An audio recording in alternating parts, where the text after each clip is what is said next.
Ancient clay tablets hold a forgotten history of the world before a great flood. These Sumerian and Mesopotamian records describe a time far older and more mysterious than our standard history books dare to teach. By the end of this, you will see the dawn of civilization in a completely new light. The texts speak of kings who ruled for tens of thousands of years and divine sages who brought forbidden knowledge to humanity. What was the true purpose of the first human beings? We are going to decode a story of creation, rebellion, and a cataclysm so severe it was buried in myth. What do you believe is waiting to be discovered in our deepest past? The Sumerian King List opens with a line that changes everything. It states simply that after kingship was lowered from heaven, it was in the city of Eridu. That is where our recorded history begins, not with tribes or chieftains, but with a divine institution gifted from above. The first ruler listed is a king named Enlil, and he did not reign for a mere human lifetime. According to the list, Enlil ruled Eridu for 28,800 years. His successor, Akkadian, ruled for 36,000 years. These are not typos or scribble errors. The numbers continue in this fashion, listing a total of 8 kings who governed 5 different cities before the Great Deluge arrived. Their combined reigns totaled 241,200 years of continuous, documented rule. This presents us with an immediate and profound mystery. Were these kings literal, biological beings who lived for millennia? That seems to defy everything we understand about human biology. Or does this immense span of time point to something else entirely, perhaps a different way of measuring history or a different kind of ruler altogether? The scribes who meticulously copied and preserved this list across centuries treated it not as fanciful myth, but as sober history. They believed this was the true account of the world's beginnings. So we must ask, what reality is hidden beneath these impossible numbers? It suggests a golden age, a period of immense stability and order under a guiding, perhaps divine, authority. Society was not primitive. These kings presided over the first cities, places like Eridu, Bad-tibira, and Sippar, which were centers of culture, law, and worship long before what we call history officially began. The world before the flood, according to these records, was not a chaotic wilderness.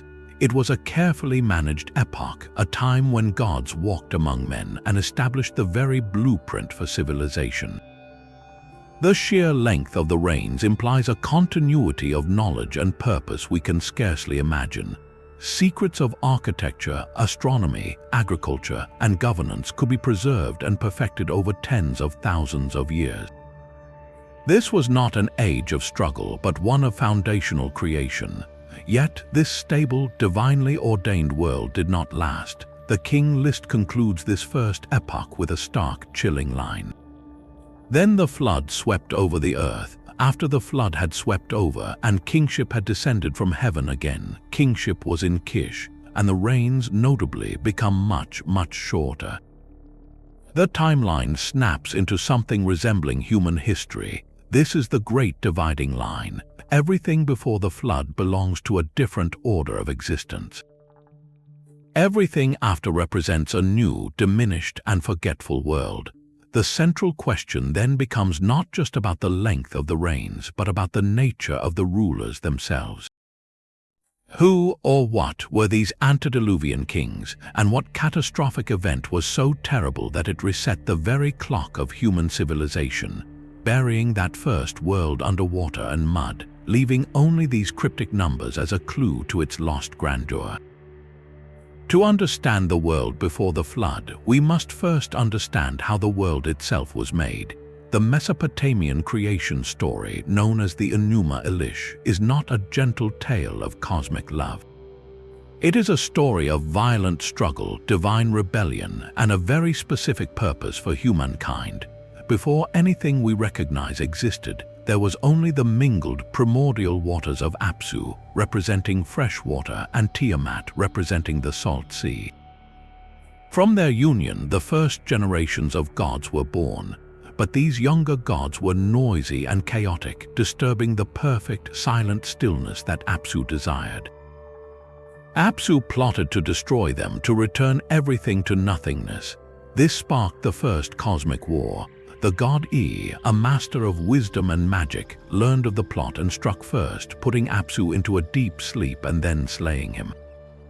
Upon Apsu's body, E established his own dwelling, the first fixed point in the formless void. But peace was short-lived. Tiamat, enraged by the murder of her consort, created an army of monstrous serpents and dragons to wage war against the younger gods. The pantheon was terrified. No one could stand against her chaos until a champion emerged, the god Marduk. He agreed to face Tiamat, but on one condition. If he was victorious, he would be granted supreme and unchallenged authority over all the gods. They agreed. In a cataclysmic battle, Marduk rode forth in a storm chariot, unleashed the winds as his weapons, and shot an arrow that split Tiamat in two. From one half of her body, he fashioned the dome of the heavens. From the other half, he created the earth. Order was carved from chaos, but it was an order built upon a foundation of divine violence and subjugation. Now, with the cosmos established, a problem remained. The victorious gods, led by Marduk, had no desire to perform the labor of maintaining this new world. They needed servants. The solution was both brilliant and chilling. The gods identified the ringleader of Tiamat's monstrous army, a god named Kingu.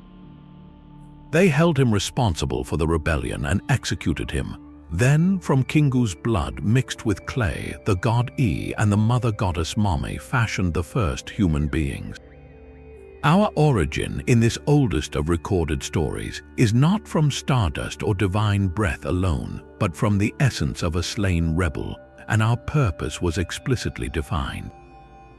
Humanity was created to bear the yoke, to toil for the gods, to maintain their temples, provide their food, and free them from all labor. This is the divine blueprint. From the very first moment of our existence in this cosmology, the relationship was set. We were the servants and they were the masters. This master-servant dynamic is the key that unlocks the pre-flood era. If humans were made to work for the gods, it logically follows that in the earliest times, the gods would have been directly present to oversee their workforce. This was not an age of distant, abstract deities. It was an age of management, of hands-on divine governance. The incredibly long reigns of the antediluvian kings from the Sumerian King List suddenly take on a new possible meaning. Were these kings perhaps the gods themselves, or their direct hybrid representatives, ruling their human settlements for millennia to ensure their divine estates ran smoothly? The world before the flood was not a paradise in the sense of leisure and ease for humanity. It was a divinely operated project, a grand, millennia-long endeavor where the celestial hierarchy was a visible, daily reality. The gods walked the earth because they had built it, they had won it in battle, and they had created a species specifically to tend to it for them.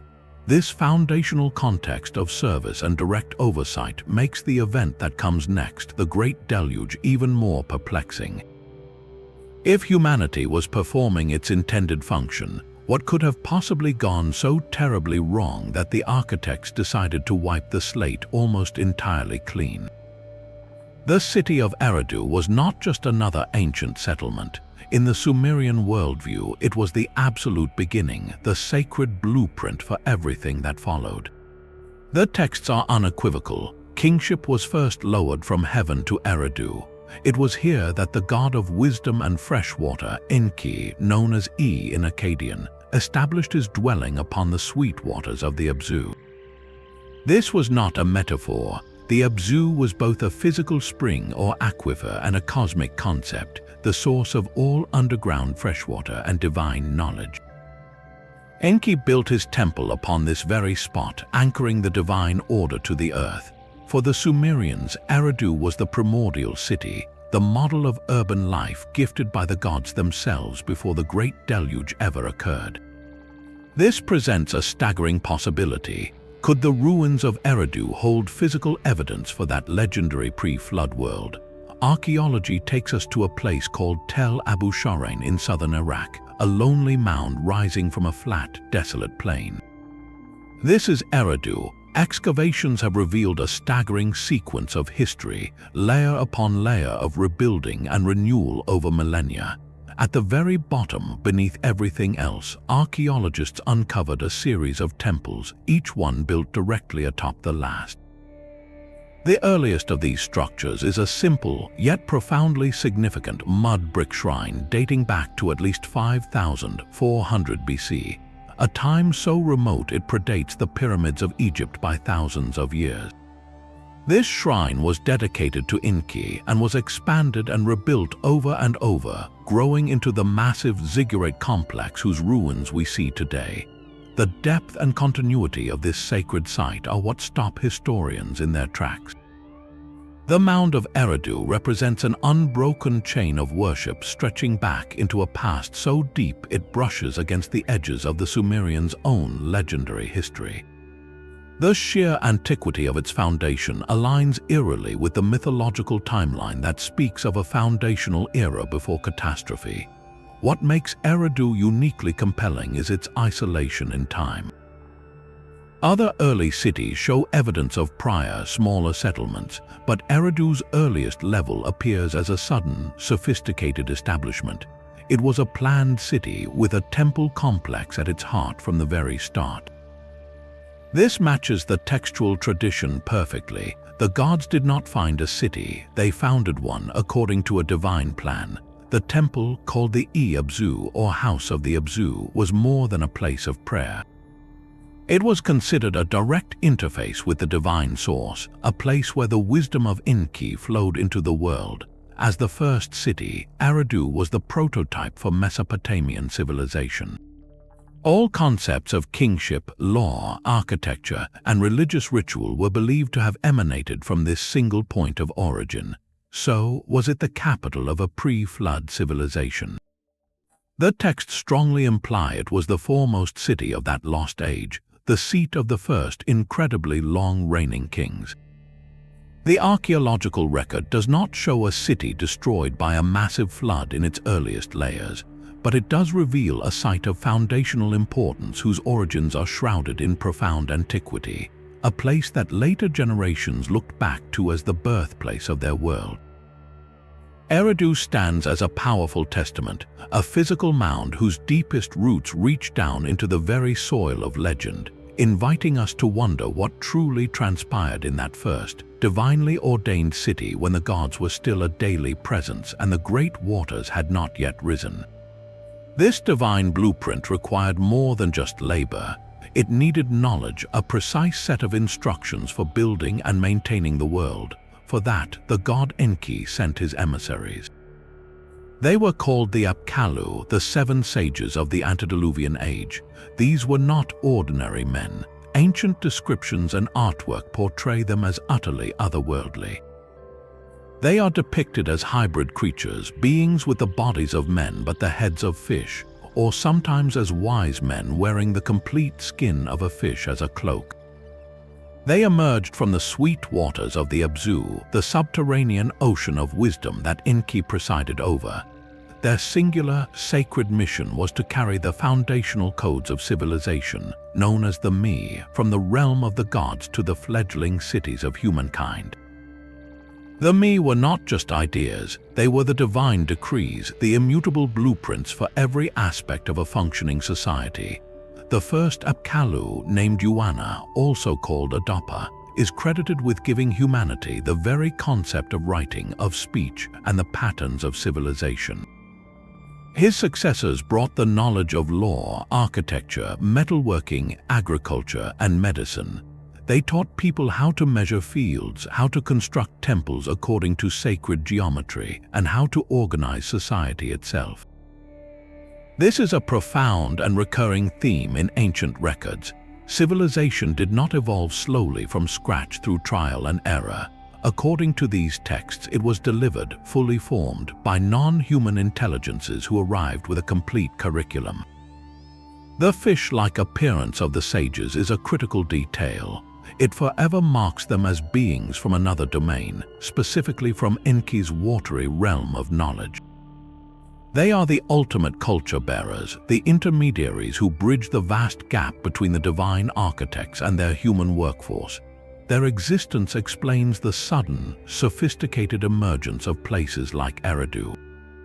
It was not a gradual process of discovery, it was an installation of pre-existing software.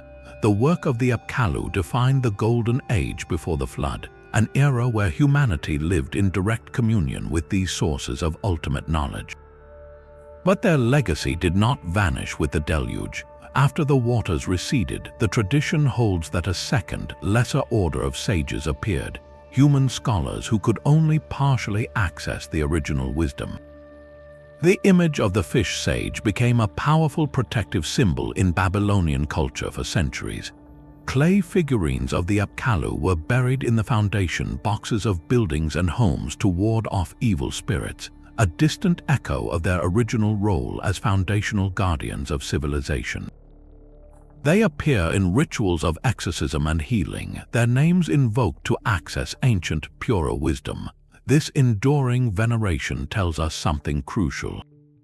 The memory of these pre-flood sages represented a lost epoch of perfect knowledge, a time when humanity possessed the full, unadulterated instructions for existence directly from the source.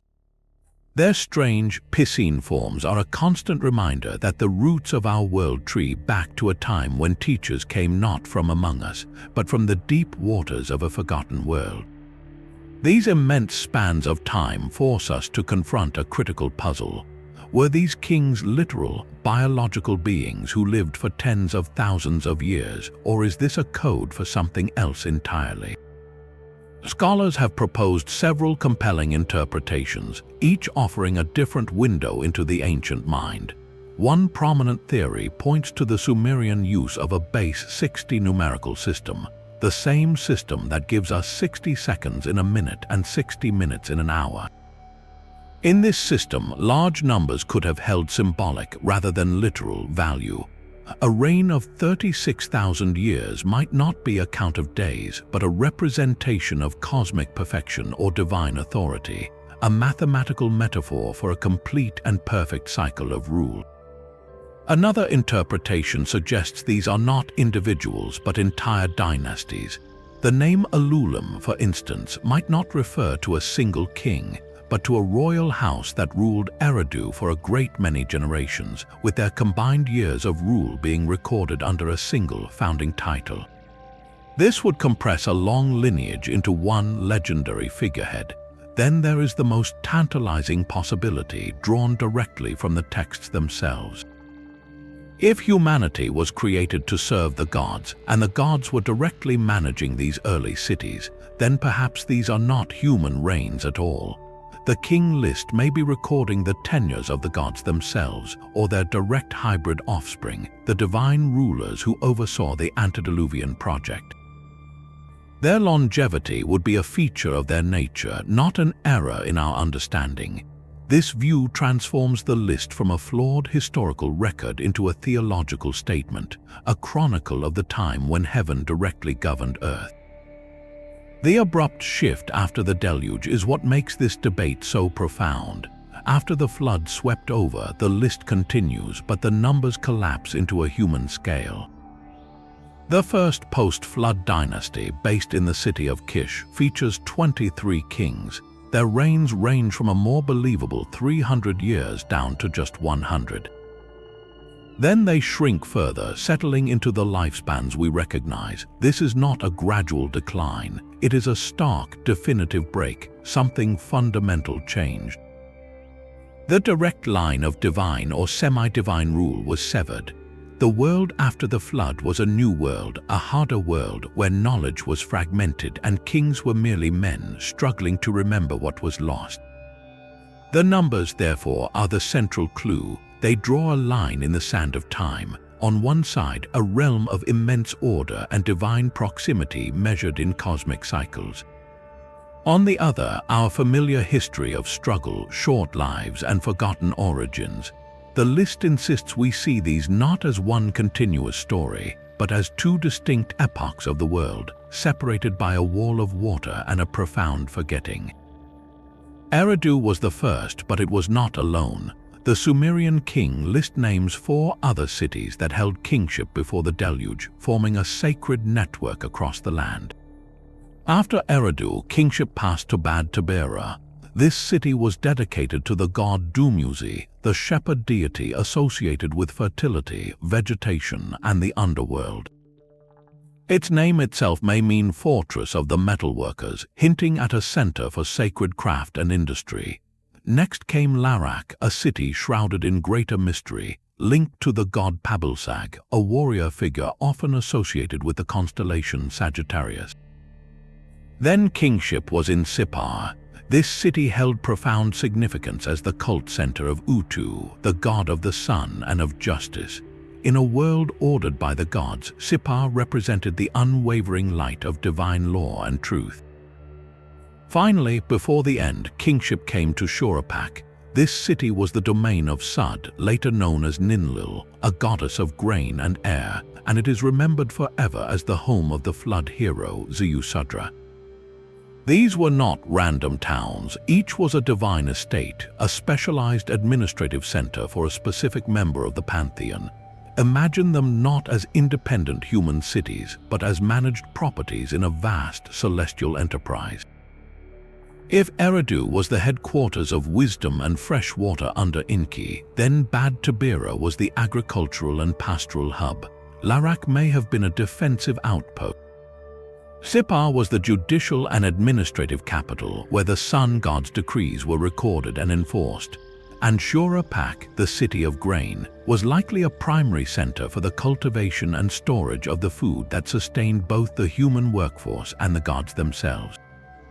This network suggests a highly organized pre-flood society, a kind of cosmic corporation with departmental divisions. The gods were not just worshipped there, they were the literal landlords, and the incredibly long reigning kings were likely their stewards or viceroys, managing day-to-day operations over millennia.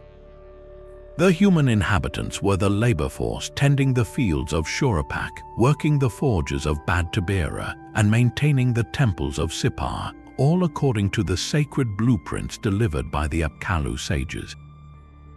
Can we find these places? The search leads us back to the dusty plains of Iraq.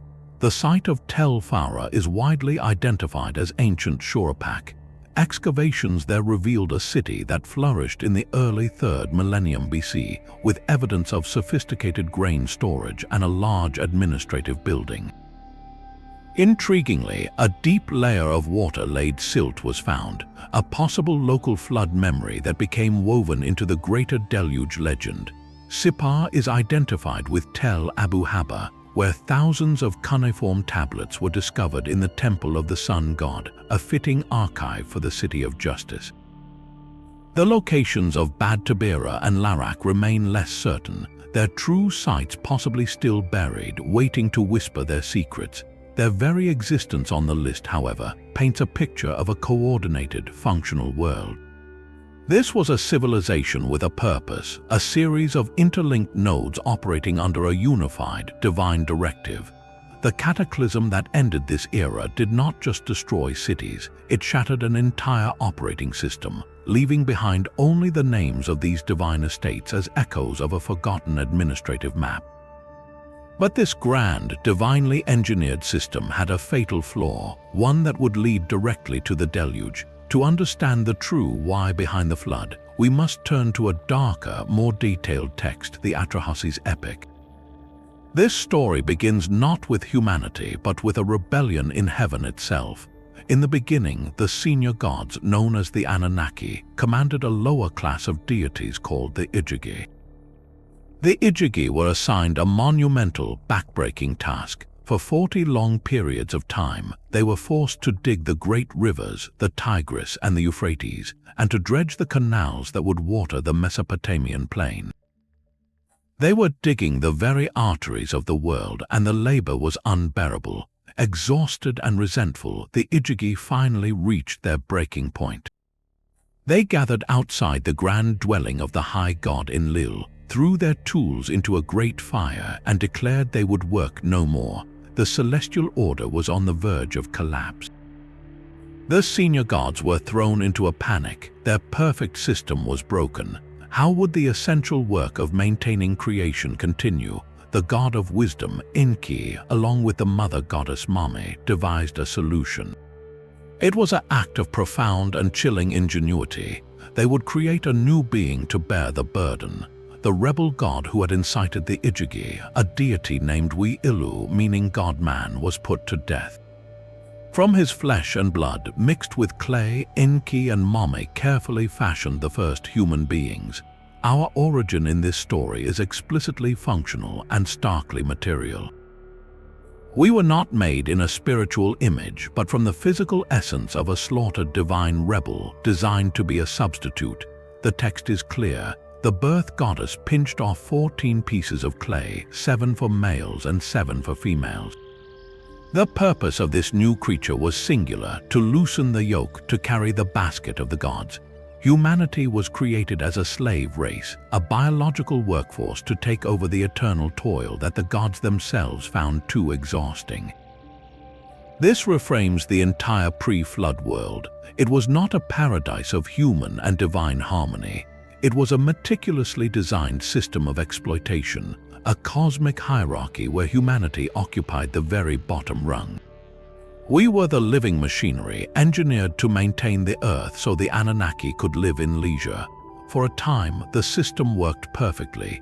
Humans multiplied across the land, digging the canals, tending the fields, and making offerings at the temples. The food and labor they provided sustained the gods completely. But then a new problem emerged, one the gods had not anticipated. The humans were too successful. They bred like rabbits and their numbers swelled. The text describes the land bellowing like a bull under the weight of their population. The noise they made became an intolerable din, a constant racket that robbed the great god Enlil of his sleep. Here we find the shocking, almost petty catalyst for the flood. It was not human wickedness or moral failing in the way we might think. It was their sheer fertility and the noise pollution they created. Enlil, annoyed and unable to rest, convened the divine council. His solution was drastic and sequential. First, he sent a plague to thin their numbers. But the wise god Enki, who had a fondness for his creation, secretly advised the human priest Atrahasis on how to appease the god of plague and end the suffering. When the plague ended and the noise returned, Enlil sent a famine. Again, Enki secretly guided Atrahasis to avert the disaster. Finally, Enlil, enraged by the continued noise and suspecting divine interference, imposed an oath of secrecy on all the gods. He then proposed a final solution, a weapon from which there could be no escape, a flood to wipe humanity from the face of the earth. This narrative reveals the pre-flood world in its rawest form. Humanity was a useful tool that became a nuisance. Our existence was tolerated only as long as we served our purpose quietly and did not disturb our celestial overseers. The flood, therefore, was not a punishment for sin, but a maintenance decision, a factory reset on a creation that had grown too loud and too numerous for its divine manager's comfort. It was the ultimate expression of a relationship built not on covenant or love, but on utility and control. The clamor rising from the earth was not the sound of industry or celebration. To the god Enlil, high in his celestial dwelling, it was a ceaseless, grating roar.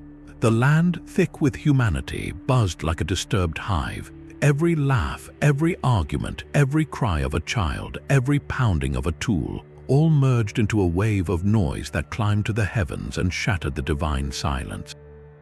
Enlil, the executive authority, the god who demanded perfect order, found it impossible to rest. This was the breaking point. Humanity was not just a workforce anymore, it was an infestation, a malfunction in his perfectly designed system. His response was not born of moral judgment, but of sheer, irritable necessity. He summoned the council of the great gods, the Anunnaki, and laid out his case.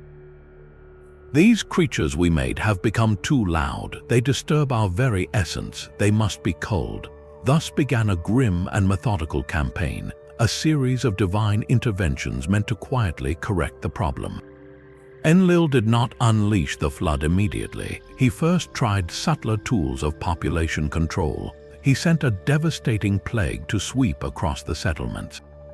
For 6 long years, the people suffered and died, their numbers dwindling, their noise finally subsiding into a terrible quiet of grief. But the plague did not achieve its ultimate goal. For in the shadows, another power was at work. The god Enki, the wise one who had mixed the clay to create humanity, watched with growing distress. He saw his intricate, breathing creations being wiped away.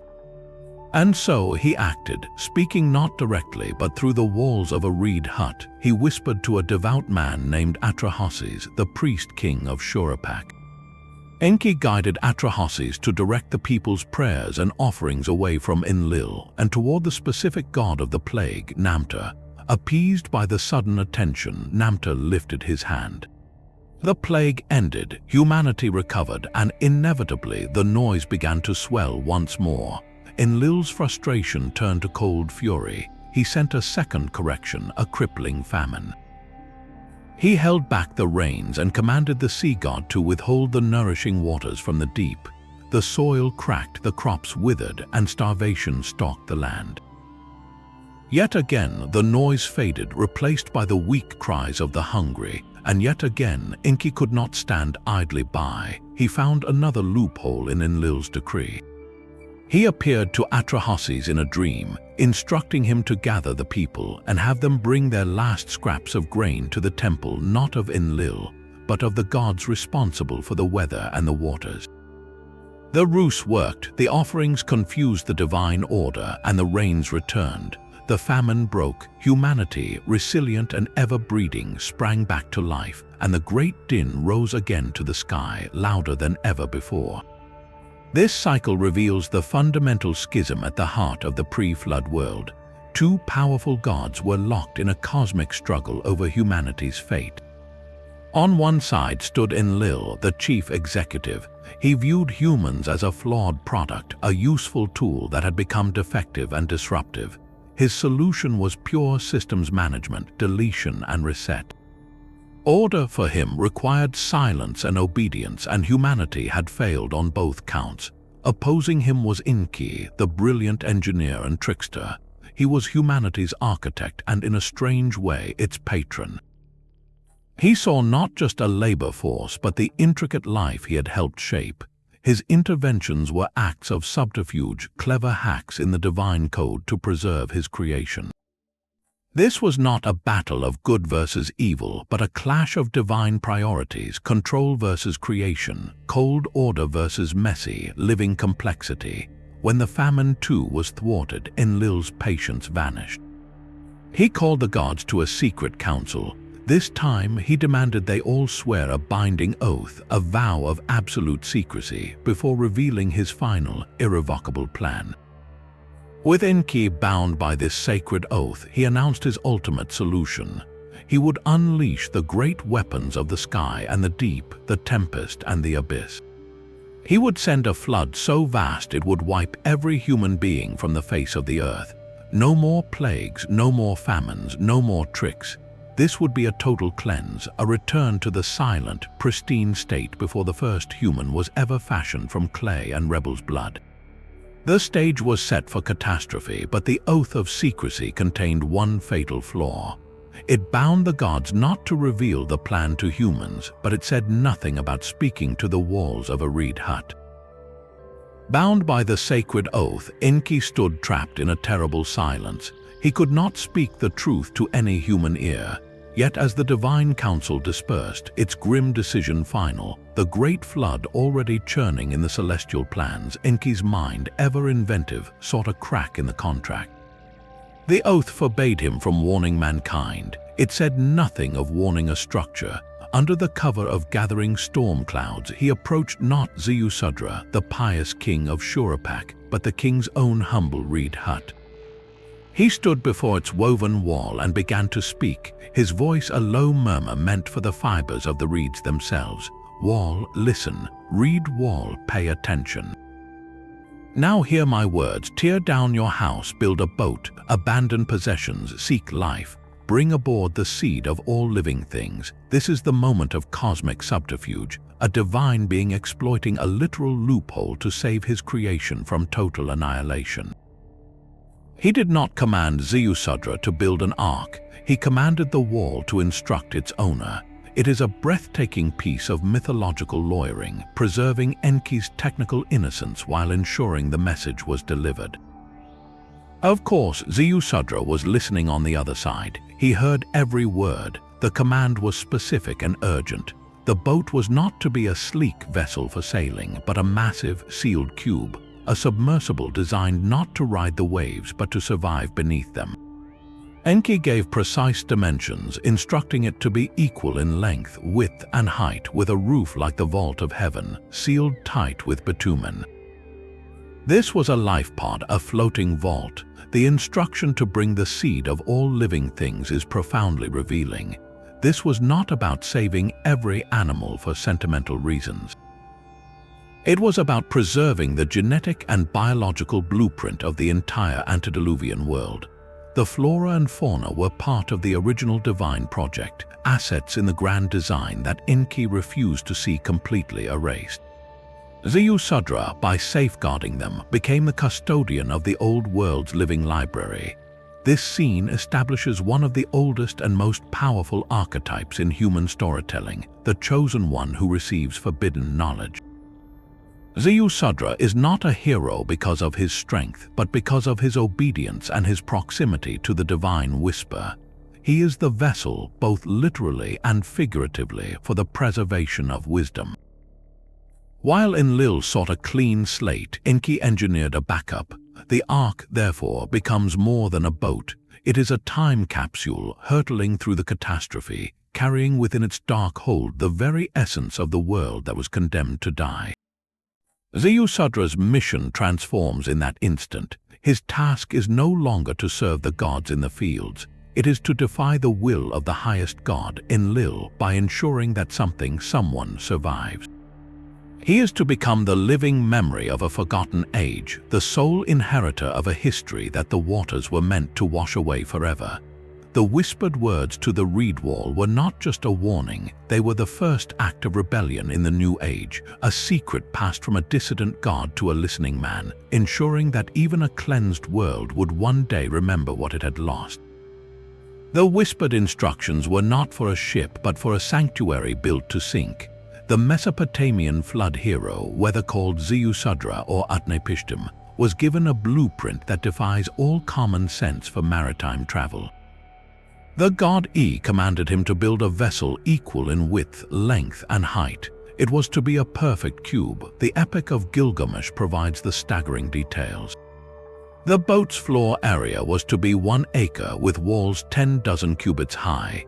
That is 120 cubits. If we use the standard Mesopotamian cubit of about half a meter, that creates a structure roughly 70 meters long, 70 meters wide, and 60 meters tall. Imagine a floating building the size of a city block, as tall as a 20-story skyscraper, shaped not like a hull but like a giant sealed box. This is not a design meant to cut through waves or be steered toward a destination. This is a design meant for one thing only, to be watertight and survive a cataclysm from which there is no escape. The text is explicit about its sealed nature.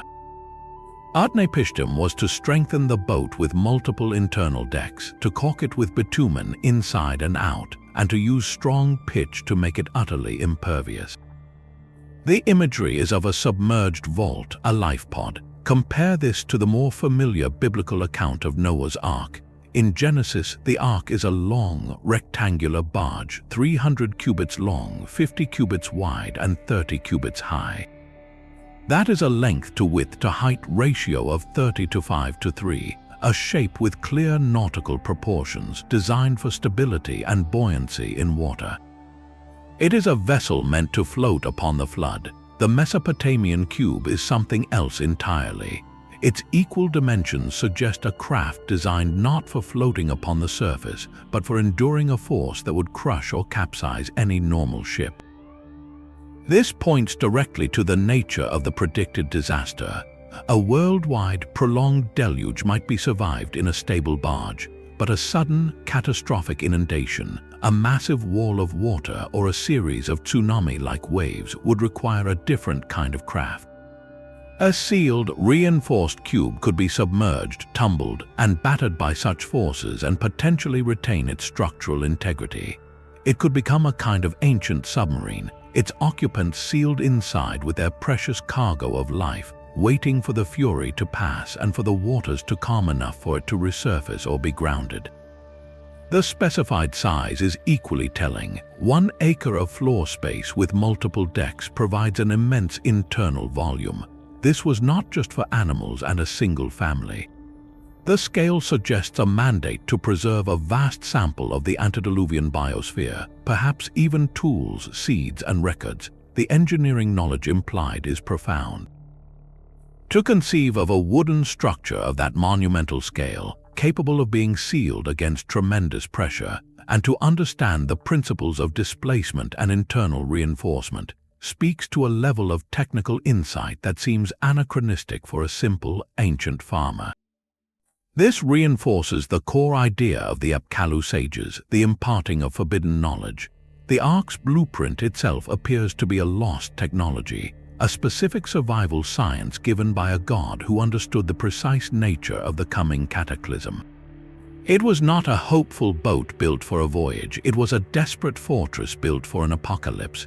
When the rains began and the dikes broke, this great cube, this absurd geometric monolith, would have been the only man-made object on Earth designed not to sail but to simply endure. The storm did not arrive as a gentle rain, it erupted as a world-ending fury. The sky itself turned to black pitch, a darkness so complete it swallowed the sun. Then the voice of the storm god Adad bellowed across the heavens, and the very foundations of the earth were torn apart. The Gilgamesh epic describes it with raw, terrifying poetry.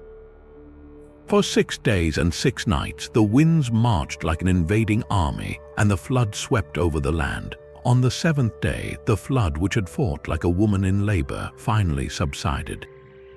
The description is not of a simple weather event, but of a sentient, violent force assaulting creation itself. The most shocking detail, however, comes from the perspective of the gods who had ordered the destruction. The text reveals the gods were frightened by the deluge. They retreated, they went up to the heaven of Anu, they cowered like dogs crouching against the outer wall. Even Ishtar, the goddess who had advocated for the flood in her rage, cried out like a woman in labor, wailing, "Alas, the days of old are turned to clay because I spoke evil in the assembly of the gods." This is a crucial revelation. The cataclysm was so immense, so far beyond their control, that it terrified its own architects. Their regret was instant and profound. They were not serene overseers of a cleansing. They were horrified witnesses to a disaster they could no longer stop. This transforms the flood from a mere punishment into a catastrophic system failure, a weapon that achieved too much. The physical description matches this sense of overwhelming geophysical violence. The storm lasted 7 days and nights, but the flooding was so total that when it ended, all of humanity had been returned to clay. The land was flat, featureless, and silent. No city remained, no field, no hearth fire smoked. The world before was utterly erased, buried under a uniform sea of mud. This vivid, consistent memory across multiple texts begs a scientific question. Could such an event have a basis in real Earth history? Many researchers believe the answer is yes, pointing to several candidates that could have inspired this global legend. One prominent theory points to the Black Sea. Around 5600 BC, geological evidence suggests rising global sea levels finally broke through the natural dam at the Bosporus. What followed was a cataclysm of biblical proportions. Seawater from the Mediterranean catastrophically flooded into the freshwater Black Sea Lake basin, which lay hundreds of feet lower. The event would have been a roaring, unstoppable wall of water, inundating thousands of square miles of settled coastline in a matter of months, perhaps even weeks. For the Neolithic farming communities living on those fertile shores, it would have been the end of their entire world, a deluge from which there was no return. Survivors would have fled in all directions, carrying with them the traumatic story of the great waters that swallowed their homeland. Another compelling theory suggests a cosmic trigger. Some geologists point to evidence of a possible comet impact or airburst over the Indian Ocean around 2800 BC. Such an event would have generated immense tsunamis that could have ravaged coastal civilizations across the globe, flooding river deltas and low-lying plains and plunging the climate into chaos for generations. There is also the slower but equally devastating possibility of rapid glacial melt at the end of the last ice age, causing sea levels to rise hundreds of feet over centuries, steadily drowning the continental shelves where early human populations likely thrived. The key is that the Mesopotamian records are not describing a quiet, rising tide. They are describing a violent, concentrated, and terrifying assault of wind and water that left an indelible scar on human memory. Whether it was the breaching of the Bosporus, a comet's wrath, or another local yet apocalyptic event, the geological and the mythological evidence converge on one stark fact. Sometime in our deep past, a real and terrifying flood of unimaginable scale did occur. It was not a myth invented from nothing. It was a trauma remembered and over millennia woven into the very fabric of our oldest stories, explained not as plate tectonics or climate shift, but as the regrettable, terrifying wrath of the gods themselves. The Great Cube finally came to rest not on a gentle shore but on the steep slopes of a mountain. The Mesopotamian texts name it Mount Nisir, the Mountain of Salvation. For Ziusudra, now called Utnapishtim in the later epic, the profound silence outside his sealed vessel must have been as terrifying as the storm. He opened a window and looked out upon a world made of nothing but water and mud. To determine if the waters had truly receded, he performed a simple yet heartbreaking test. He released a dove. The dove flew off, but finding no place to land, it returned to the ark. He waited and released a swallow. Again, it circled and came back. Finally, he released a raven. This time, the raven did not return. It had found land, perhaps something to eat, a sign that the earth was beginning to live again. Only then did Utnapishtim emerge, stepping out onto the barren mud of the mountain with his family and all the living things he had preserved. His first act was not to build a shelter, but to build an altar. He gathered wood and offered a sacrifice, a massive offering of every precious plant and animal, burning it so the smoke would rise. And that smoke, that sweet smell of roasting meat and fragrant wood, performed a miracle. It drew the gods from their high retreat. The text says they crowded around the sacrifice like flies. They were starving. For the entire duration of the flood, humanity had not been there to feed them. The system of offerings, the very reason for humanity's creation, had been shut down. The gods were physically weakened by the absence of their servants. This moment is filled with a deep, ironic tragedy. Ishtar, the goddess of love and war, who had once demanded the flood in her anger, now spoke the grief of all. She lifted up the great lapis lazuli necklace that the god Anu had made for her and swore by it, saying, "Let these days be remembered, let them never be forgotten." All the gods had been complicit, but now they wept with her over the destruction. Enlil arrived last, and when he saw the ark and the survivors, his fury reignited. His perfect cleanse had failed. Someone had betrayed the oath. But Enki, ever the clever one, stepped forward not to deny his role but to reframe it. He did not confront Enlil with defiance but with logic. He essentially asked, how could you punish a righteous man for the crimes of the wicked? Utnapishtim had done nothing but listen to his god and preserve life. Enlil, confronted with this piety and the obvious failure of his total solution, was forced to relent. His anger cooled. he approached Utnapishtim and his wife, touched their foreheads, and bestowed upon them a gift and a curse wrapped as one. He made them immortal, but they were not to live among the new humanity. They were to be taken away to dwell at the mouth of the rivers in a distant, secluded place called Dilmun. They would live forever as a living memory of the world before, but also as a permanent reminder of the old compact that had failed. Then Enlil, the executive, got to work on a new system. The old model of direct management and a potentially immortal, endlessly breeding workforce was clearly flawed. So he instituted new, harsh controls to prevent another population crisis. He did not just let nature take its course, he actively introduced checks. He created demons to snatch babies away, instituting infant mortality. He decreed that certain women would be barren and certain priests would remain celibate, instituting infertility. Most fundamentally, he established mortality itself as a permanent feature of the human condition. Death was no longer an accident, it was a designed feature, a built-in limiter on population growth and by extension, human noise. This was the new covenant, the new terms of service for a post-flood world. Humanity would still serve the gods, but now under a strict, demographically controlled system. The direct line was broken, the incredibly long reigns were over. The gods would no longer walk among men as daily overseers. From now on, communication would be limited, difficult, and often cryptic. The world had been reset with new, stricter rules, a diminished humanity, and the silent, immortal witnesses, Utnapishtim and his wife, forever guarding the secret of what was lost when the waters rose.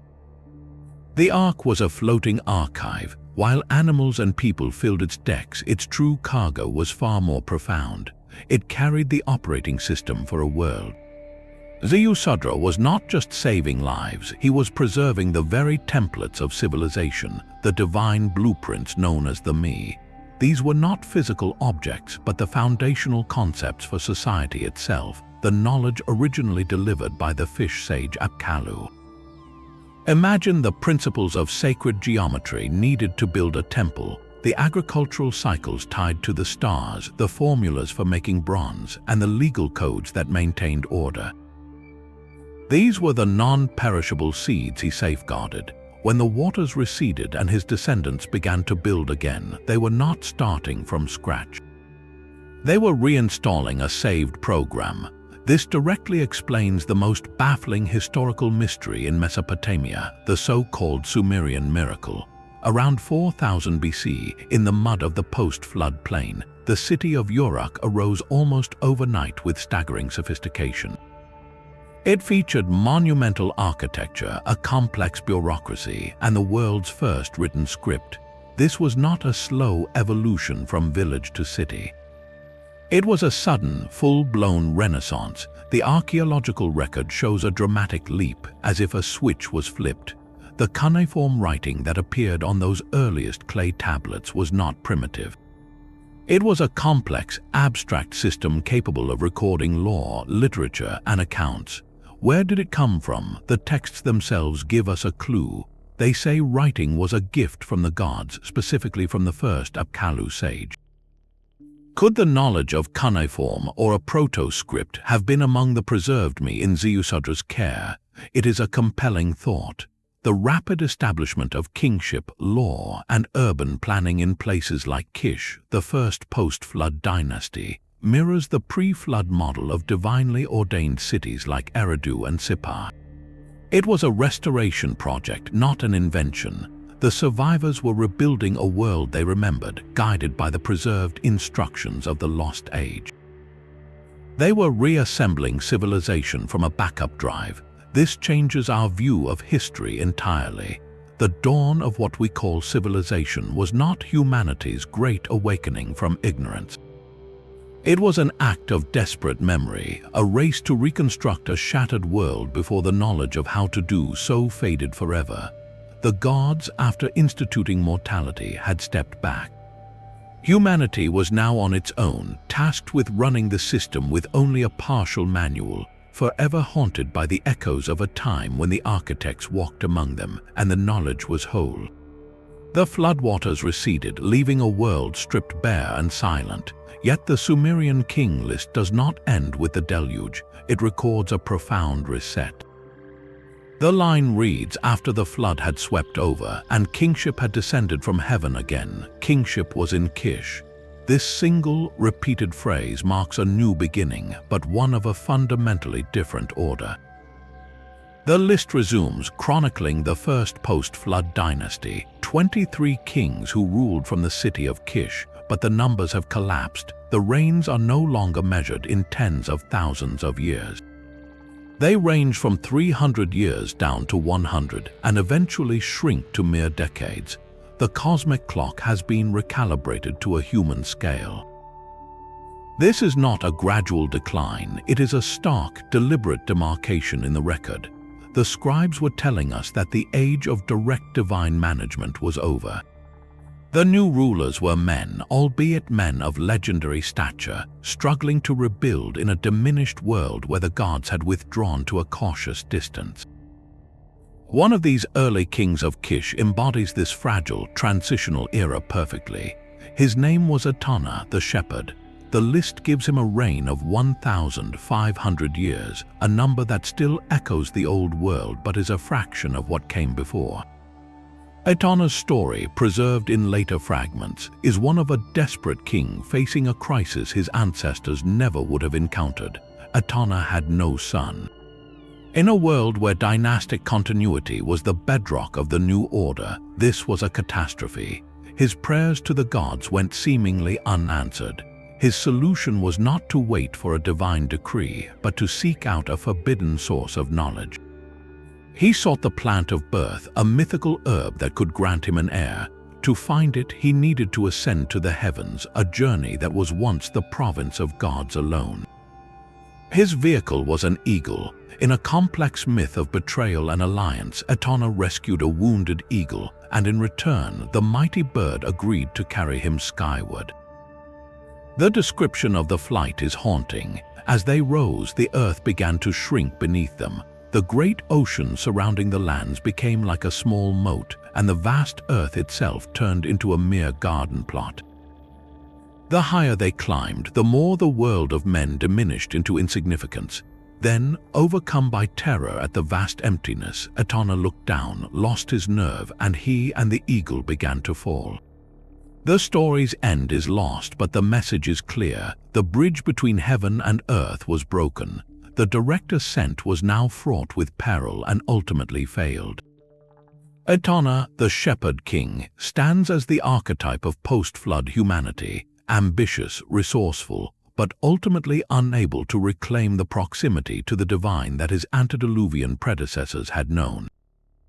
He operates in a world where the gods can still be petitioned and miraculous aid is possible, but the old, easy intimacy is gone.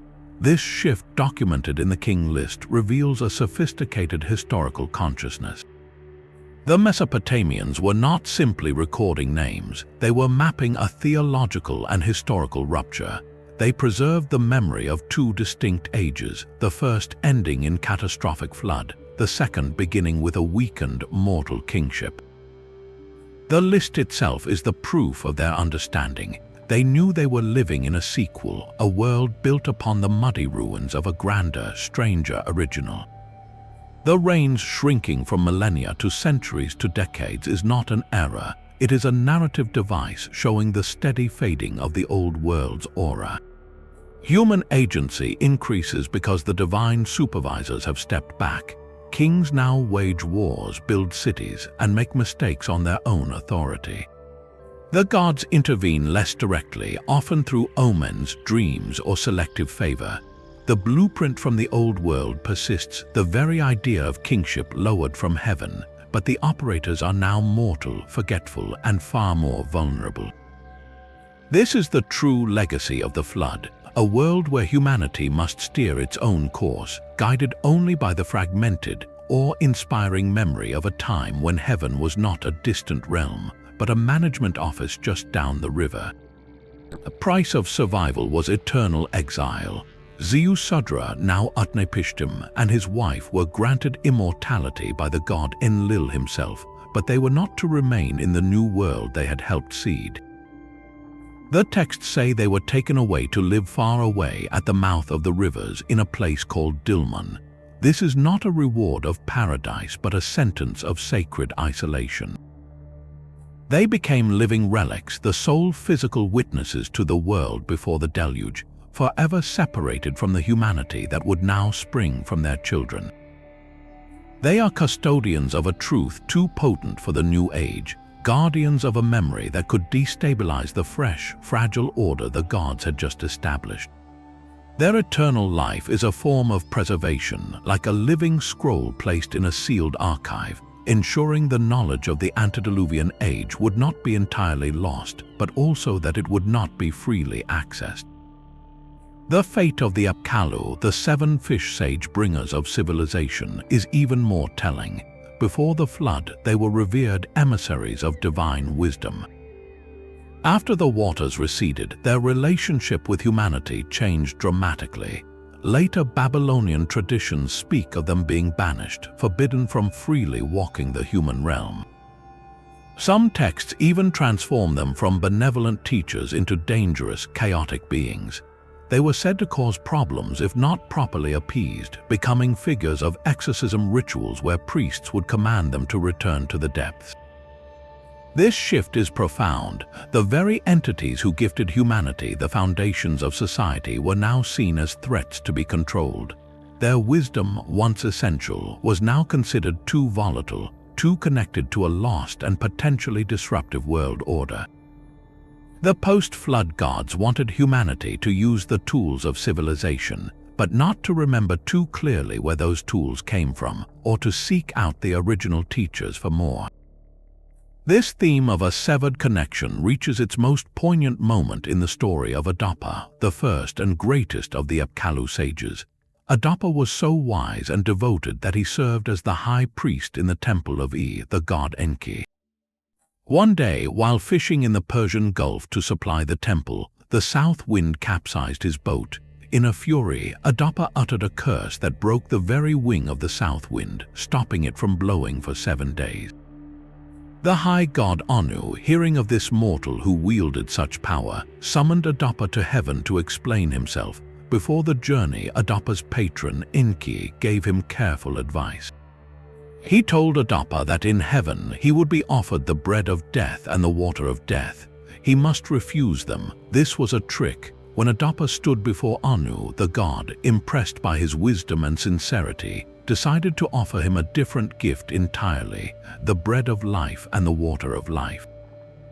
These were the substances of immortality. Remembering Enki's warning, Adapa refused. He dutifully turned down the gift of eternal life for himself and by extension for all of humanity. Anu, baffled and amused by this mistake, simply sent Adapa back to earth, condemning him and his descendants to mortality. Why would Enki, the friend of humanity, orchestrate such a tragic error? The myth suggests it was a deliberate act of containment. Adapa, as the bridge between the divine and human realms, had come too close. He had power over the winds and he had the ear of the highest gods. Granting him and his lineage immortality would have blurred the line the flood was meant to draw. It would have created a new class of near-divine humans, potentially restarting the cycle that led to the deluge. Enki, having saved humanity from extinction, now had to ensure its survival within the new, strict limits. Mortality was the final control mechanism. By tricking Adapa, Enki ensured that the post-flood human condition would be firmly, irrevocably mortal. The chance for humanity to reclaim the longevity of the antediluvian kings was lost at the moment Adapa said no. These stories collectively build a wall between the two ages. The immortal survivors are taken off the board. The divine sages are banished or transformed into spectral threats. The chance for eternal life is deliberately missed. Every pathway back to the old world is systematically closed. The pre-flood beings recede, becoming the stuff of legend, of protective amulets and ritual incantations, but not of daily reality. This enforced separation is the final, haunting lesson of the flood. The gods did not just reset the world, they instituted a quarantine on the past itself, ensuring that the grandeur, the proximity, and the terrifying potential of the First Age would echo in myth but could never be fully recovered. We are left then with a profound question: what exactly was in that past that was so dangerous it required not just a flood, but an eternal veil of forgetting? The clay tablets speak of a world erased by water, but did the water leave a mark? In the 1920s, the archaeologist Sir Leonard Woolley was excavating the ancient city of Ur, the legendary birthplace of Abraham.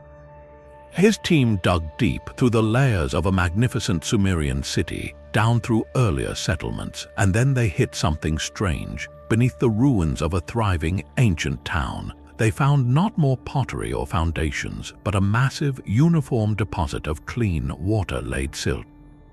It was a layer of clay nearly 3 meters thick in places, completely sterile of any human artifacts. Nothing was built in it, nothing was left in it. It was just a deep, blank band of mud separating 2 distinct ages of human occupation. Woolley, struck by the discovery, famously sent a telegram to the British Museum stating, "We have found the flood." He believed he had uncovered the physical evidence for the cataclysmic deluge described in the Sumerian King List and the Epic of Gilgamesh. This was the flood layer, a silent, muddy scar in the earth that seemed to confirm the oldest story humanity had ever told. But the story did not end at Ur. Other excavators began reporting similar findings at other key Mesopotamian sites. At the city of Kish, another early seat of kingship, a similar deposit of water-laid silt was found separating early from later occupation layers. At Shuruppak, the home of the flood hero Ziusudra, archaeologists discovered not just a silt layer but evidence of a violent, watery destruction. Mud brick walls that appeared melted and slumped as if by a powerful surge of water. The correlation was tantalizing. Multiple cities central to the flood narrative showed signs of a major inundation event in their deepest layers, yet a critical debate immediately arose. Did this single, widespread layer represent the Great Flood, a universal deluge that covered the entire world, or was it evidence of a devastating but local catastrophe? The timelines from these sites did not perfectly align. The flood layer at Ur was dated to around 4000 BC, while evidence from other locations suggested different centuries. This led many geologists and archaeologists to a more nuanced conclusion. Mesopotamia is a land defined by its 2 great rivers, the Tigris and the Euphrates. These rivers are prone to catastrophic, landscape-altering floods. A perfect storm of seismic activity, excessive rainfall, and a breach of natural river levees could have sent a wall of water and mud across the low-lying plains, inundating numerous cities simultaneously. For the people living there, it would have been their entire world underwater. Their story of a global flood would have been an absolute, terrifying truth. This local disaster theory is compelling, but it may not be the full picture. More recent geological research has pointed to a far grander, slower, and more profound event that could have seeded the flood myth at its very core. Studies of the Persian Gulf seabed reveal something astonishing. Around 12,000 years ago, at the end of the last ice age, the Gulf was not a sea. It was a fertile, watered plain, a lush oasis river valley known to scientists as the Gulf Oasis. This vast area, now under nearly 40 meters of water, was potentially a cradle for early human settlements. Then, as the glaciers melted, global sea levels began to rise. The rising Indian Ocean eventually breached the natural sill at the Strait of Hormuz. What followed was not a sudden, violent wall of water, but a relentless, unstoppable invasion. Over centuries, the sea slowly and steadily drowned this entire fertile plain, swallowing an area the size of Great Britain. For the communities living there, this was an existential catastrophe. Generation after generation would have watched their ancestral lands disappear, their sacred sites submerged, forced to retreat constantly northward into what is now Iraq and Iran. The memory of this lost homeland, a verdant world swallowed by the sea, would have been etched into their cultural DNA. This was not a flood that lasted 7 days. It was a flood that lasted 700 years. The convergence of these two lines of evidence is where the mystery deepens. Could the memory of the slow, epic drowning of the Gulf oasis have merged over millennia with the traumatic experience of a later, sudden river flood that devastated the Mesopotamian cities? It is a powerful synthesis. The geological event provides the scale, the sense of a world lost forever beneath the waves. The archaeological flood layers provide the immediate, visceral punch, the specific disaster that gave the ancient story its urgent, terrifying details. Together, they form a perfect storm of memory. The silt layer at then, is not proof of a global flood, but it is something perhaps more significant. It is a physical bookmark in the earth, marking a moment when a real, devastating inundation collided with an ancient, deep-seated fear of the returning sea. It is the point where geology met mythology, where mud met memory, and where the story of a lost world found its undeniable, tangible anchor in the very soil of the land that never forgot it. The sterile mud layers and the epic myths force us to confront a modern dilemma. Are we reading sacred history or something else entirely? The very same Sumerian and Mesopotamian texts that describe the antediluvian world have become the cornerstone of one of the most provocative ideas of our time, the ancient astronaut theory. At its heart is a simple, staggering reinterpretation. What if the gods were not metaphysical beings but literal, flesh and blood visitors from another world? Proponents of this view, most famously the author Zecharia Sitchin, point directly to the narratives we have just explored. They argue that the stories are too specific, too technological to be mere fantasy. The gods came down from heaven. They created humans for labor. They bestowed the blueprints for civilization through the Apkallu sages. They possessed advanced vehicles and weapons. And they lived for spans of time that seem impossibly long. Sitchin, working from his own translations of the Cuneiform tablets, proposed a detailed cosmic drama. He identified the Anunnaki not as gods of nature, but as astronauts from a hypothetical planet called Nibiru on a long elliptical orbit around our sun. According to his interpretation, they came to Earth hundreds of thousands of years ago in search of gold to repair their planet's atmosphere. The Ijigi gods who rebelled against digging were their astronaut workforce. And the creation of humans from the blood of a slain rebel mixed with clay was a genetic engineering project, splicing Anunnaki DNA with that of Homo erectus to create a clever, compliant slave species, Homo sapiens. In this framework, the Great Flood was a natural disaster, perhaps related to Nibiru's gravitational influence, that nearly wiped out their mining operation and its human workers. The Ark becomes a spaceship or a sealed biopod designed by the scientist god Enki to preserve the genetic experiment. The incredibly long reigns are the lifespans of these advanced beings. The entire pre-flood epoch, then, is not a mythological age but a lost chapter of interstellar colonization and genetic intervention. The appeal is undeniable. It seems to make startling sense of the anomalies. It transforms mysterious divine acts into logical, albeit advanced, technological procedures. It provides a literal explanation for humanity's sudden cognitive leap and the sophisticated knowledge of the sages. For many, it feels like a key finally turning in a very old lock, unlocking a hidden history that orthodoxy refuses to acknowledge.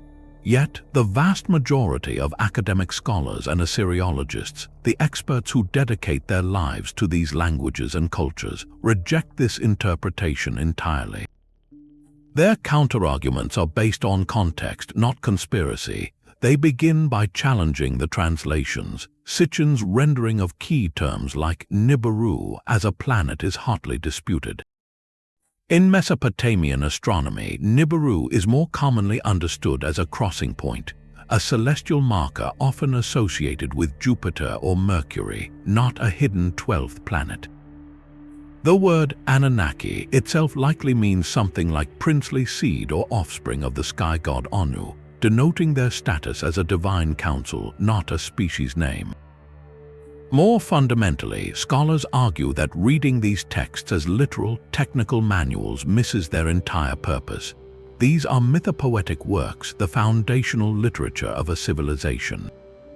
The gods were not aliens, but personifications. Enlil was not a cruel project manager. He was the terrifying, awe-inspiring force of the wind and storm itself. Inanna was not an astronaut. She was the palpable power of love, war, and fertility. The stories were a way for the Mesopotamians to explain the world around them, to understand why the rivers flood, why kings rule, and why humans must toil and die.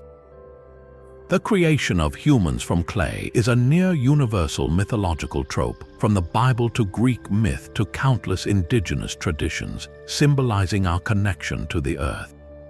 The gods bestowing gifts of civilization is a common way for cultures to express that the foundations of society, law, writing, agriculture feel so fundamental they must have a supernatural origin.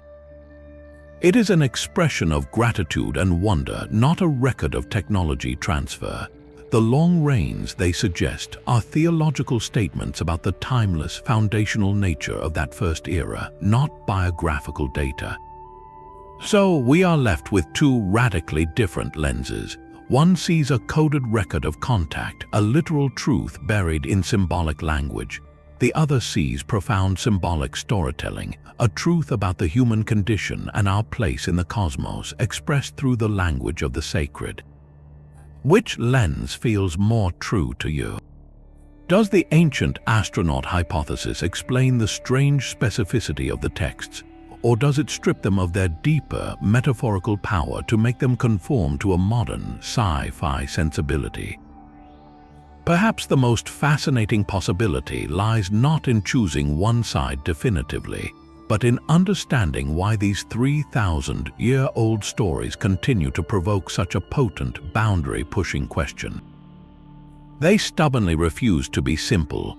They describe a pre-flood world so ordered, so managed, and so fundamentally different from our own that it naturally pushes us to look beyond our conventional frameworks, whether toward the stars or into the deepest wells of human imagination.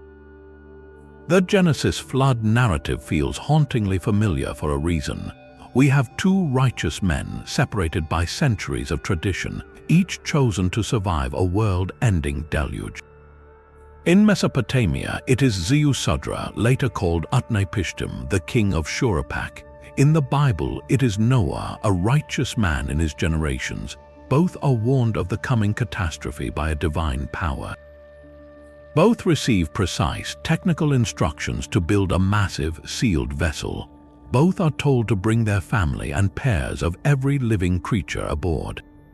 Both endure the flood, send out birds to find land, offer a sacrifice upon exiting the ark, and are blessed in the aftermath. The structural parallels are too exact, too detailed to be coincidence. This is not just two cultures dreaming up similar stories. This is one foundational story being retold, reshaped, and passed down across a region. Yet within that shared framework, the differences are profound and reveal the distinct worldviews of their tellers. In the Mesopotamian epics, the decision to flood the earth is a contentious council decision among a squabbling pantheon. The primary motivation is not human wickedness but human noise. The gods are annoyed, their sleep disturbed by the clamor of an overpopulated world. The flood is a solution to a nuisance, a drastic reset button pressed by irritable divine managers. In Genesis, the context is starkly moral. The Lord sees that the wickedness of man is great on the earth, and that every imagination of the thoughts of his heart is only evil continually. It grieves him to his heart. The flood is a response to cosmic moral failure, an act of tragic justice by a single, sovereign God heartbroken by his creations turned toward corruption. The nature of the cataclysm itself differs in scale and mechanism. In the Mesopotamian account, it is a global, chaotic upheaval. The storm god Adad thunders, the very foundations of the earth are torn up, and the flood is described as a weapon unleashed from both sky and abyss. It is a 7-day onslaught that terrifies the gods themselves. In Genesis, the windows of heaven are opened and the fountains of the great deep are broken up, but the event is more measured. Rain falls for 40 days and 40 nights, and the waters prevail upon the earth for 150 days. It is a deliberate, overwhelming act, but one with a specific duration under the complete control of one God. The aftermath establishes two very different covenants. When Utnapishtim offers his sacrifice, the gods swarm around it like flies, starving for the offerings they have missed. They grant him immortality but exile him to the edge of the world. Their new solution to the population problem is to introduce demons, barrenness, and infant mortality. It is a pragmatic, systemic fix. When Noah builds his altar, the Lord smells the pleasing aroma and makes a promise in his heart. He establishes a covenant with Noah and all living creatures, symbolized by the rainbow, vowing never again to curse the ground or strike down every living thing as he has done. The post-flood order in Genesis is one of grace and divine commitment, despite humanity's enduring sinful inclination. These comparisons lead to an inescapable historical conclusion. The biblical flood story is a powerful theological refinement of a much older Mesopotamian tradition.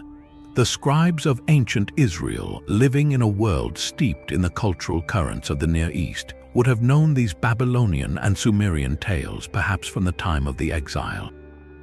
They took the shared skeleton of the story, the ark, the animals, the birds, the mountain, and infused it with their own revolutionary understanding of the universe.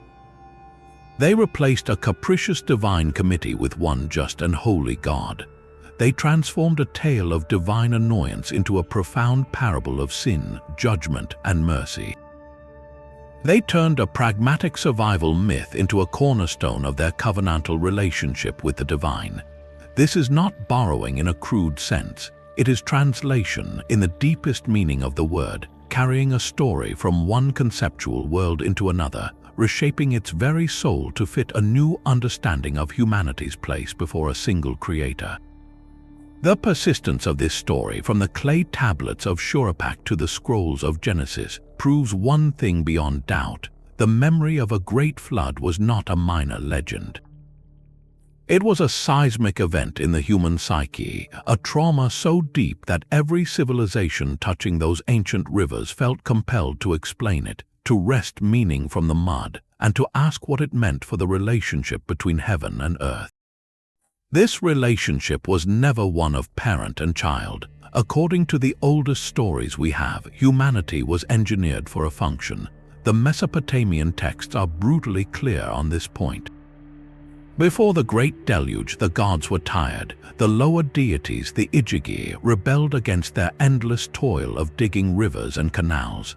The solution, devised by the god of wisdom, was not to restructure the work but to create a new worker.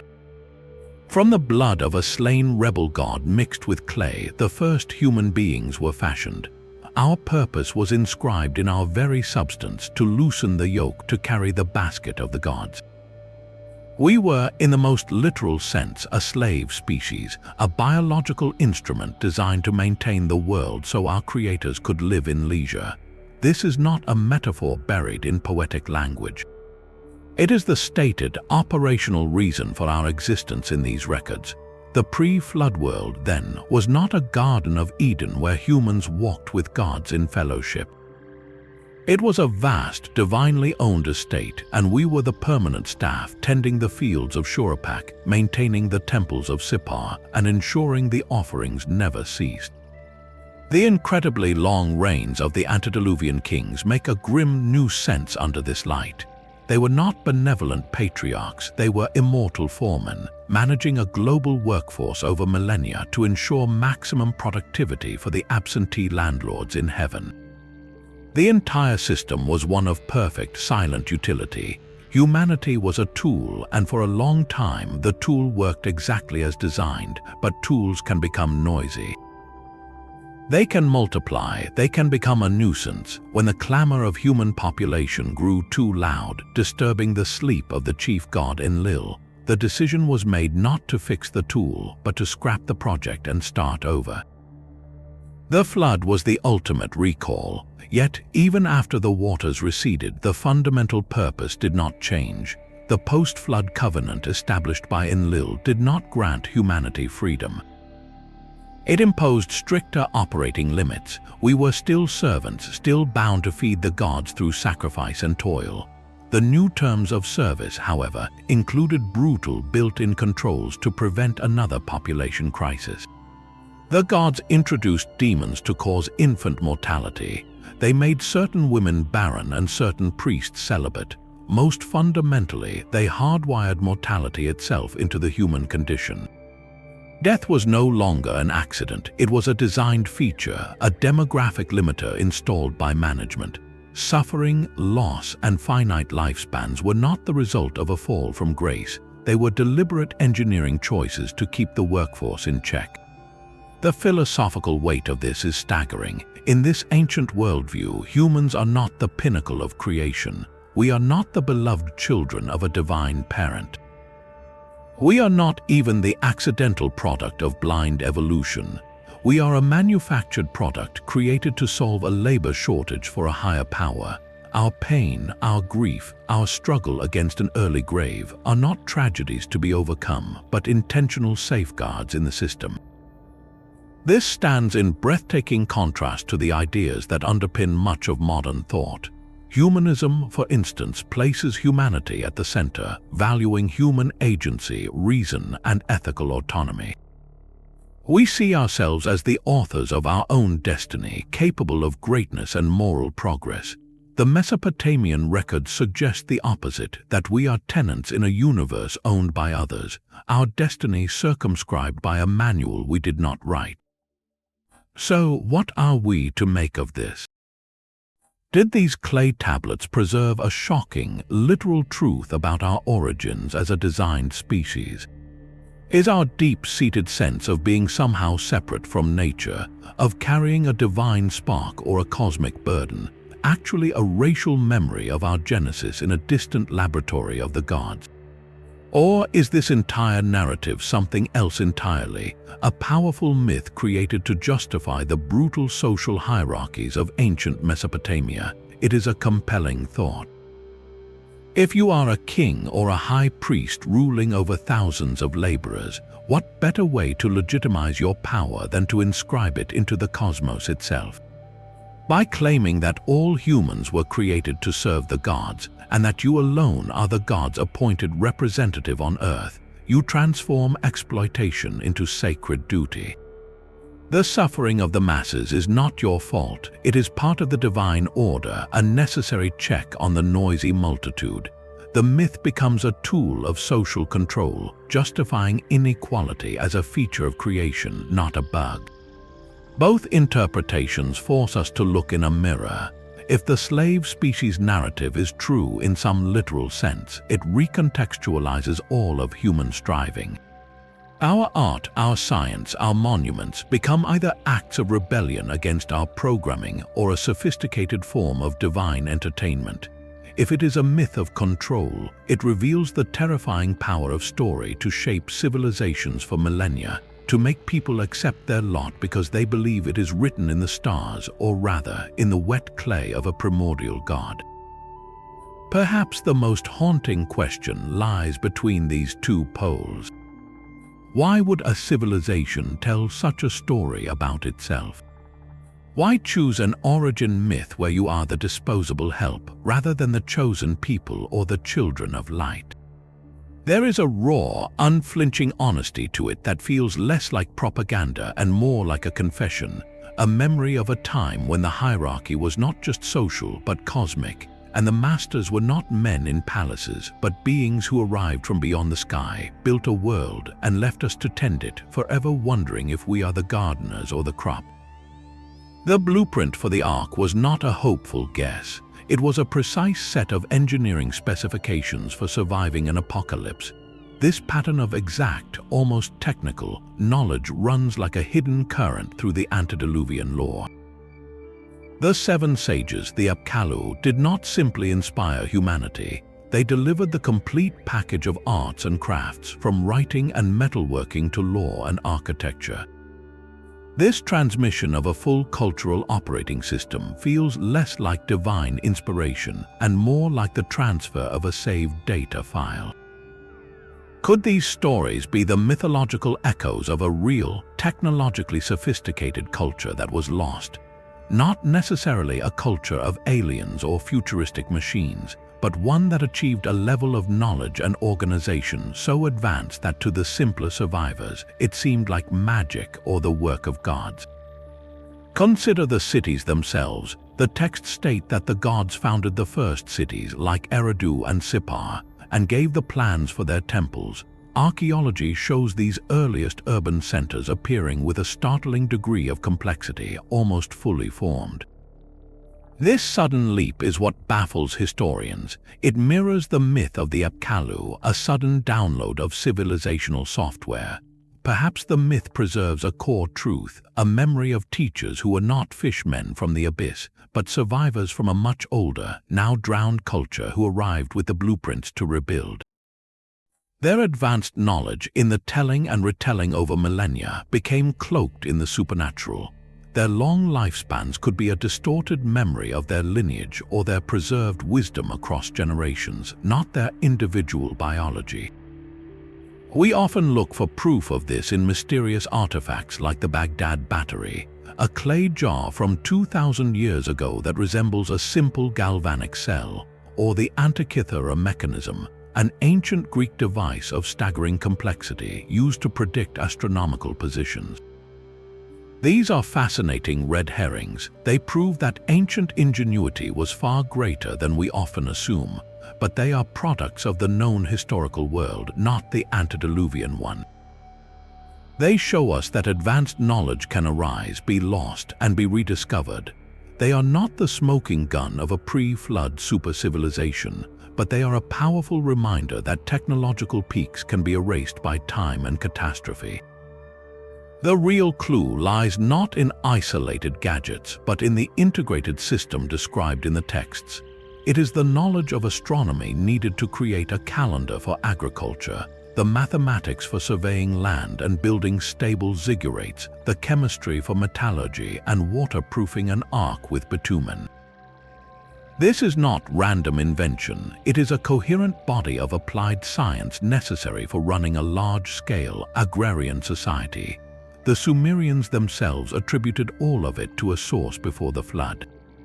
This suggests the possibility of a precursor civilization that mastered these arts, perhaps on those now submerged continental shelves like the Persian Gulf Basin, and whose scattered survivors became the mythic sages, the divine kings, the bearers of the seed knowledge that would sprout into Mesopotamia, Egypt, and beyond. The argument then shifts away from spaceships and ancient astronauts.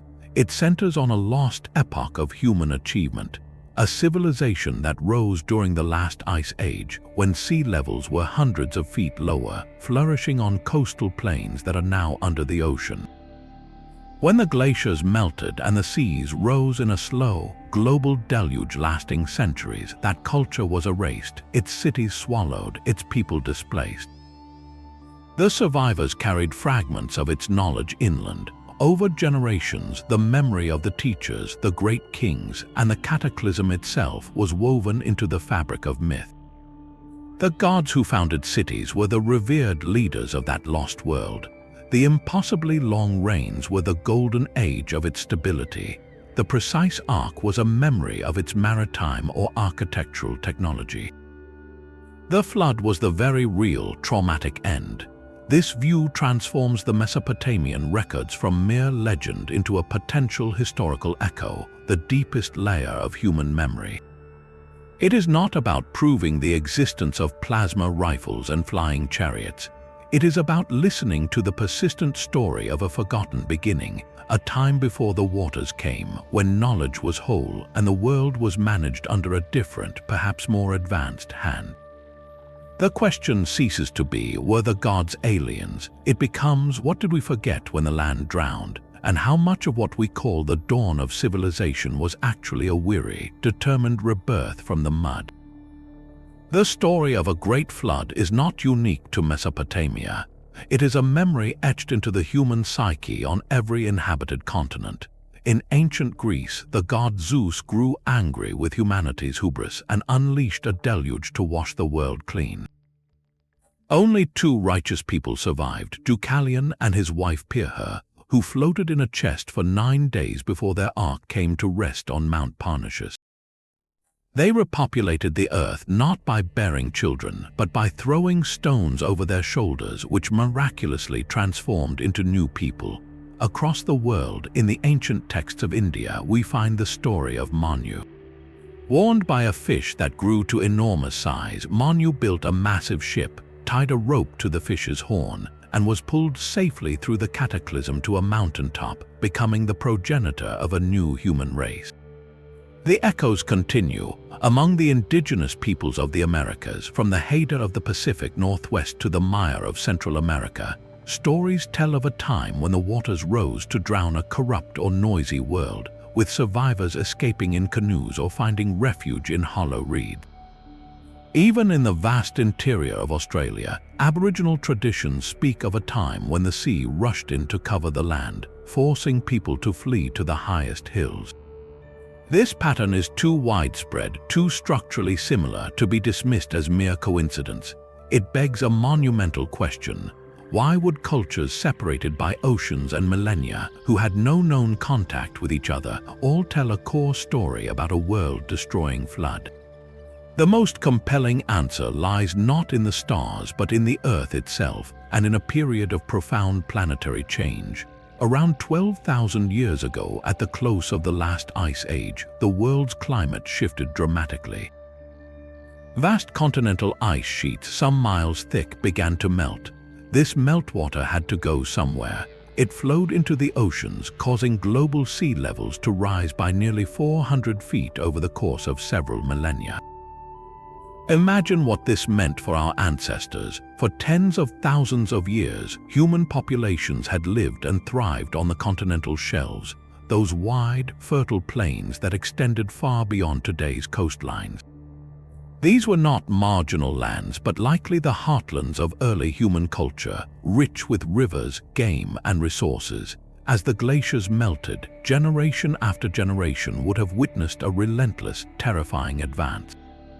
The shoreline they knew as children would be miles inland by the time they were elders.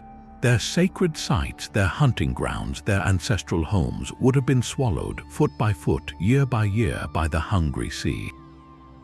This was not a single 7-day storm.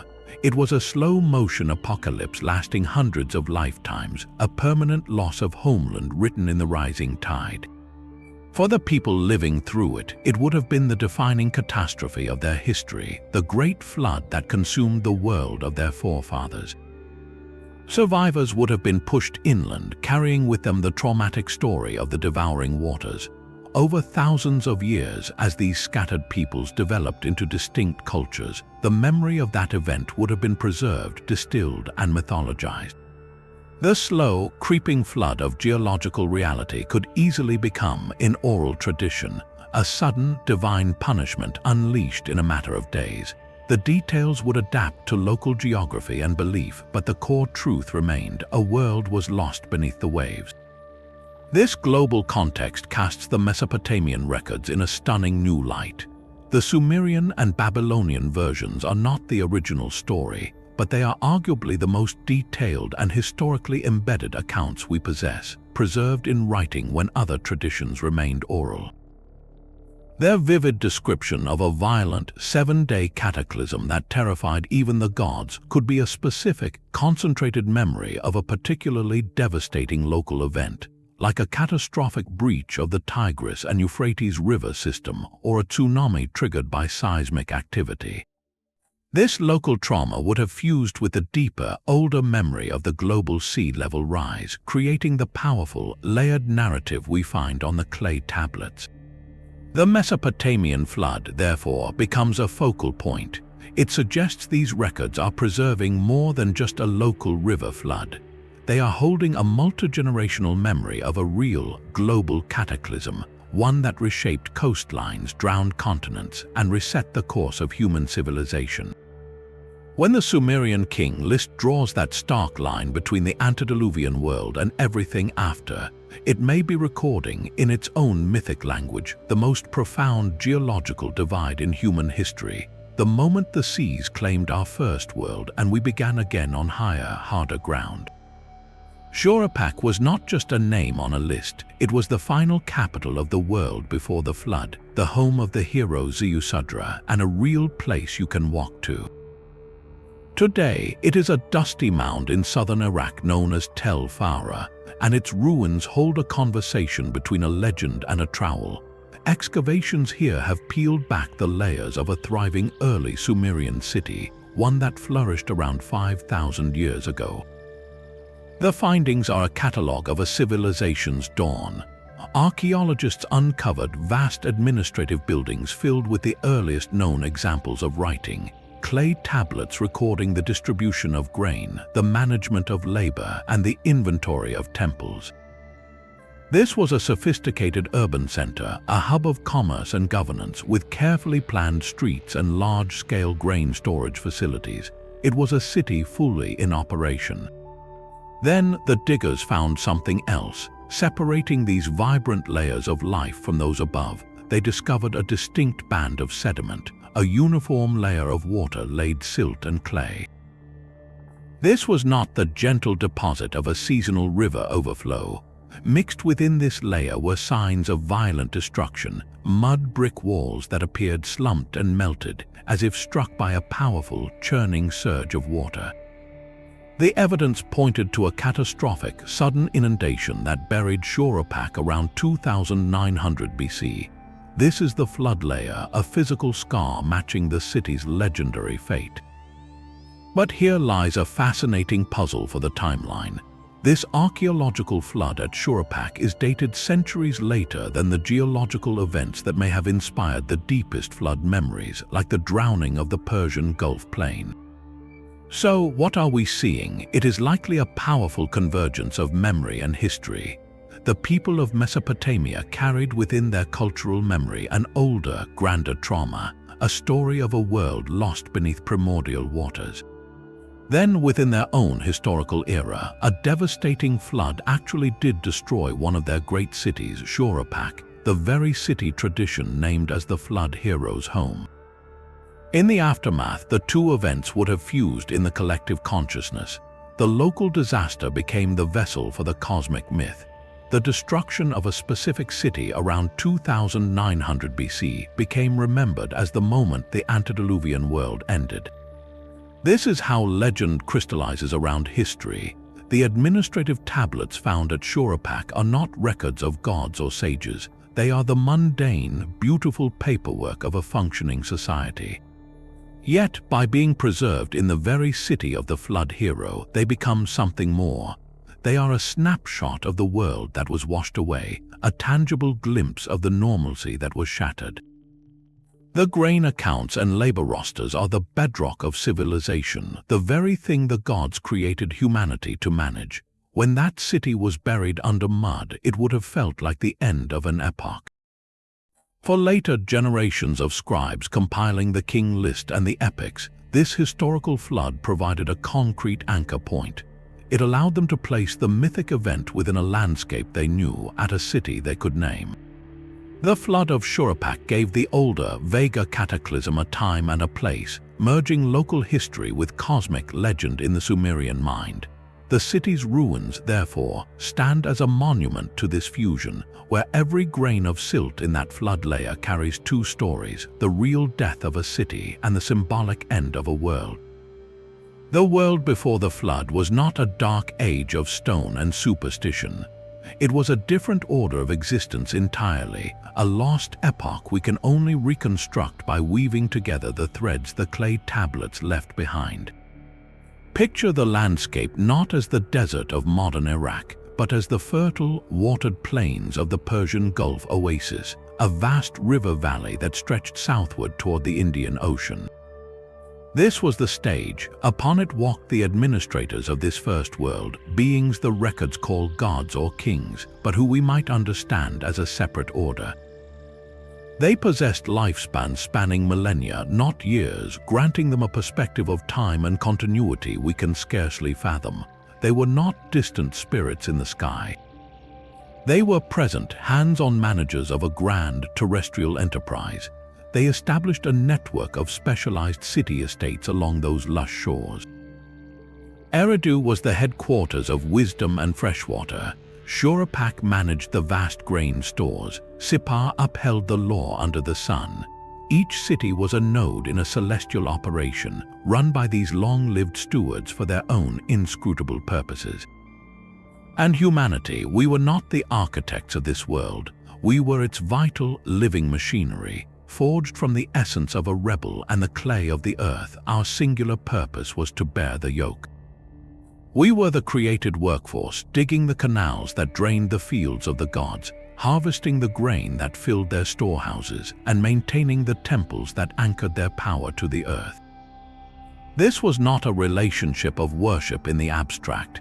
It was a daily reality of service and sustenance. In return, through intermediaries like the fish-cloaked Apkallu sages, we were given the tools, the divine blueprints known as the Me. We learned writing to keep their accounts, mathematics to survey their lands, architecture to build their ziggurats, and astronomy to calendar their seasons. Civilization, in this view, was not our invention. It was our job training, a comprehensive manual issued so we could better maintain the estate. For a time, this system functioned with a terrible, silent efficiency. Humanity multiplied, the work continued, and the offerings flowed upward. But then, the flaw in the design revealed itself. The workforce became too successful. Our numbers swelled across the managed landscape, and a new sound emerged, not the quiet industry of perfect service, but the chaotic, vibrant noise of life itself, voices, tools, children, a cacophony rising to the heavens. To the chief administrator, the god Enlil, this noise was not a sign of prosperity. It was a malfunction, an intolerable disruption of the divine silence. It represented a loss of control. The tension between two divine factions crystallized around this problem. Enlil, the executive, saw only a defective product that needed recalling. Enki, the engineer who had crafted us, saw a complex creation worth preserving. The divine council became a boardroom split over a cosmic recall. Enlil's solution was systematic and brutal, a series of population control measures, plague, famine, each secretly sabotaged by Enki's clever guidance. Finally, with his patience exhausted, Enlil forced a binding vote. He proposed the ultimate reset, a total hydraulic cleanse that would wash the slate back to sterile mud. The motion carried, yet even bound by an oath of secrecy, the engineer found a loophole. He whispered not to a man, but to the wall of a reed hut, delivering the specs for a survival pod, the Great Cube Ark. The righteous foreman of Shuruppak, Ziusudra, heard and obeyed. He gathered his family and the living seed of every species, the biological and cultural database of the first world, and sealed himself inside. Then the waters came, not as a gentle rain, but as a geophysical weapon, terrifying even to those who had unleashed it. It did not just flood the land. It erased the entire operational map, drowning the Gulf Oasis and its divine estates, burying the first world under the sea. When the cube grounded on a mountaintop and the survivors emerged, they faced a new reality. The direct managers were gone, retreated to a cautious distance. The immortal witnesses were exiled. Mortality was now a hardwired feature. The survivors, children of Ziusudra, carried within them the preserved seed, both biological and cultural. They trekked north into the post-diluvian mud and began the painful, glorious work of reinstalling civilization from the backup. They built new cities, not as divine estates, but as human kingdoms, always looking back to the model of Eridu. They wrote new laws, always echoing the justice of Sippar. They told and retold the stories of the sages, the kings who ruled for 36,000 years, and the great flood that divided all of time. This, then, is the speculative synthesis the records compel. The antediluvian age was not a primitive prelude.